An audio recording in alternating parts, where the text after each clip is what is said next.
If you aren't a millennial yourself, chances are you work with one. The American workforce includes 55 million employees under the age of 35. Over the next 10 years, that number will grow to 74 million millennials in the workforce.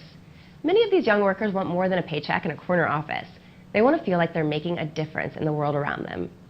Joining me now is Dan Schawbel, founder of WorkplaceTrends.com and author of New York Times bestseller, Promote Yourself, The New Rules for Career Success. Dan, thanks for being here. Hey, happy to be here. So millennials want to make a difference, but how can young people pursue a career that they're passionate about and still manage to pay the bills and save for the future? I think one of the most important things is to really align your values with that of a company. So obviously, if you're a millennial, you don't want to just work for a paycheck. And millennials are demanding companies stand for more than just making a profit. They want to make a societal difference. For instance, I'm working with Philips, and they want to improve the lives of 3 billion people a year by 2025, and that's the same year that millennials will account for 75% of the global workforce, so they can really take advantage of that.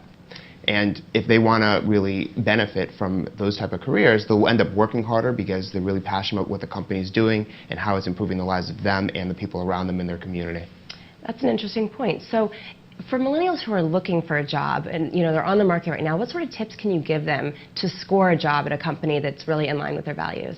Number one is they really have to self-reflect and really have self-awareness, figure out what they like, what they don't like. And then number two is collect feedback from the people around them, their friends, their family, maybe a professor, to really figure out what their strengths are. So if someone compliments you, typically that's something that maybe you're really good at.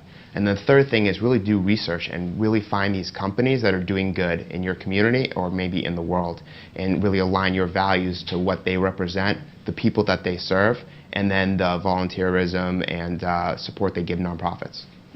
Very interesting.